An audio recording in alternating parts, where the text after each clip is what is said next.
The concept of nofap has become an online phenomenon with hundreds of thousands of articles and YouTube videos made dedicated to the topic. And I think this is brilliant. However, there is something that these articles and videos don't tell you about, and that's the darker side of nofap. You see, there are some very serious side effects you can get from jumping into nofap without being properly prepared. And that's something that I'm going to tell you all about today.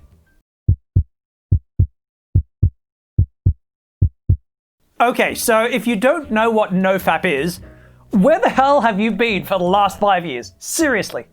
But in 10 seconds or less, the nofap movement is essentially about stopping masturbation so that you can lead a more healthy, happy, and socially functional life. Now, the science around nofap is pretty sound and revolves largely around dopamine sensitivity.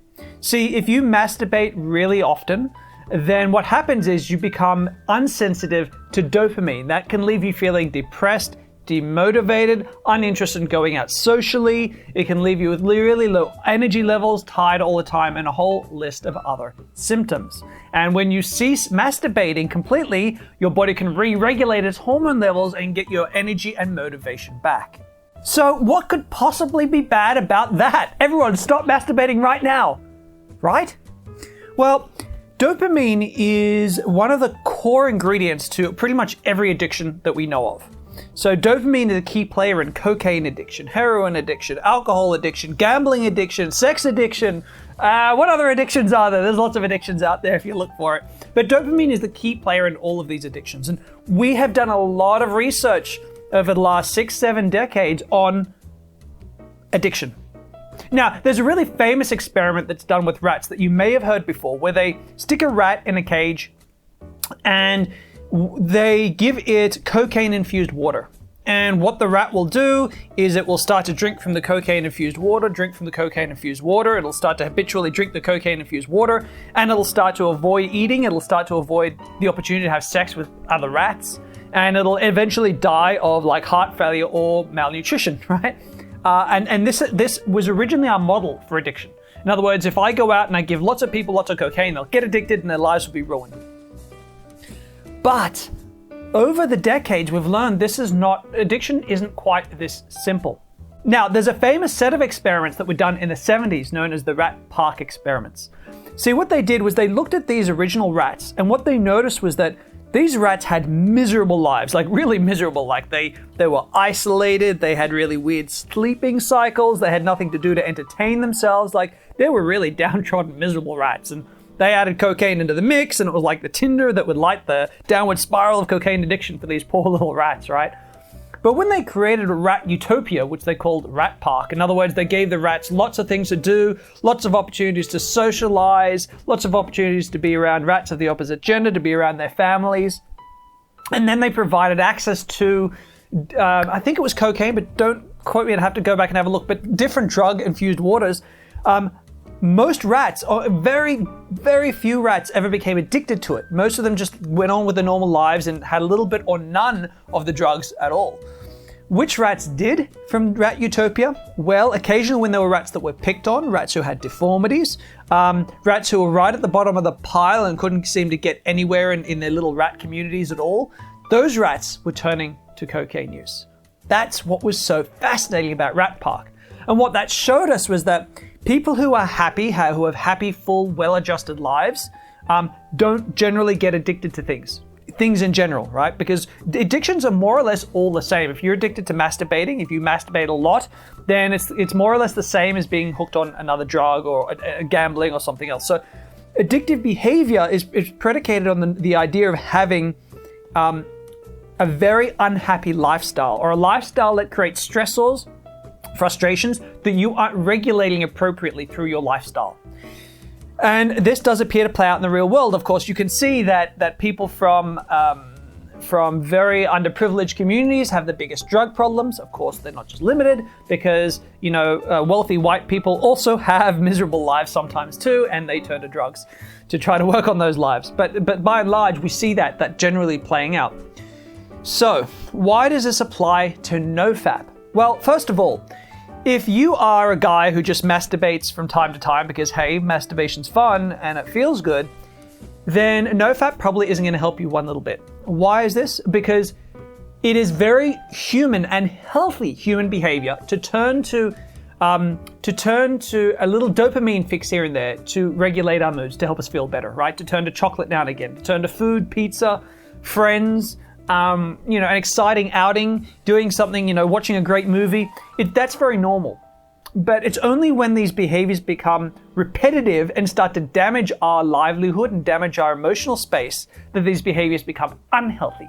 So really, addiction is a form of healthy behavior that's run amok and is now becoming really unhealthy for us. So if you just masturbate a little bit from time to time, like, once a day, a few times a week, whatever, I doubt NoFap is not going to do much for you. But if you are someone who masturbates a lot, right, multiple times a day, 3 or 4 times a day, over and over again, and that increases especially when you're stressed and tense or feeling depressed, what that means is that you have actually used masturbation as a thing to get addicted to, because you're trying to regulate your emotions by turning to dopamine hits. You're trying to get more dopamine, because every time you masturbate, you release dopamine. And so you've desensitized yourself massively to dopamine, but the drug you used was masturbation. So why this is dangerous is that what I see a lot, I see a couple of things happening a lot. If you turn to NoFap, you'll stop masturbating, but what will happen is you'll suddenly have a huge decrease in your dopamine levels. So you're going to start to feel depressed, you're going to start to feel really agitated, you're going to start to feel very dislocated and displaced, and anxious probably. And the issue is that just going NoFap is going to leave you with these feelings, and you're going to seek to regulate it elsewhere. And so I've known a lot of guys who have gone NoFap only to suddenly become sex addicts, or to start drinking a whole lot more, or eating a whole lot more, suddenly get addicted to foods to try to medicate themselves, or they get addicted to other drugs. And I've seen this quite a lot of times. This is the dark side to NoFap that people don't talk about. So if you don't give up, you can just displace your addiction to something else. In fact, famous example, Neil Strauss, the author of The Game, the book, famously he said he used to masturbate a huge amount as a younger guy.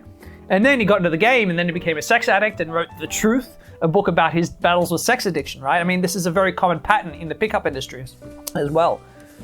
So you got to be really careful. So what do you do? Well, when you're going to get involved in NoFap, you need to understand that if I'm going to NoFap, I also need to focus on dealing with and finding coping strategies for the issues that come up. I need to learn to better regulate the stresses and things in my life that are causing me to turn to NoFap. Because you turn to NoFap, you started masturbating a lot as a way to cope with stress. So now you need another way to cope with the stresses in life, or you're going to fail or turn to something else. That's this is, I guess, the danger of NoFap that is very infrequently talked about. Now, there are 2 things you can do which will rapidly speed up the process of regulating your hormone levels and getting your dopamine sensitivity back to baseline. Because when you first start NoFap, you're very fragile. You're very, prone to finding some other way to help yourself, right? You want to get those hormone levels regulated as quickly as possible because it isn't a fun experience. So 2 things I highly recommend. 1 is exercising. You got to start exercising a lot. If you're going to go NoFap, replace your masturbation with running. Replace your masturbation with going to the gym. It's going to boost your self-esteem. It's going to make you feel better about yourself, but also it's really going to help to regulate your hormone levels, because when you exercise, your body produces really a whole concoction of feel-good hormones. The other thing which I highly recommend is taking magnesium, because magnesium is fantastic at helping to regulate hormone levels as well. So it's great for fostering the production of neurotransmitters like dopamine. And so I found that the clients of mine who have gone NoFap have really benefited a huge amount. So guys, yeah, I'm a huge advocate of the NoFap community. I think it's a really fantastic idea. I think you just got to be really careful. So has anyone watching had this experience before? If you're watching this video and you've gone NoFap and struggled or turned to some other addiction and noticed it's made everything worse, I'd love to hear your stories in the comments below. Guys, as always, if you like this video, don't forget to subscribe to my channel. Check out some of my other videos, which I'll stick up here. There's always some great stuff on display. I hope you've gotten a lot from today's talk, and I look forward to seeing you in my future videos. Take care.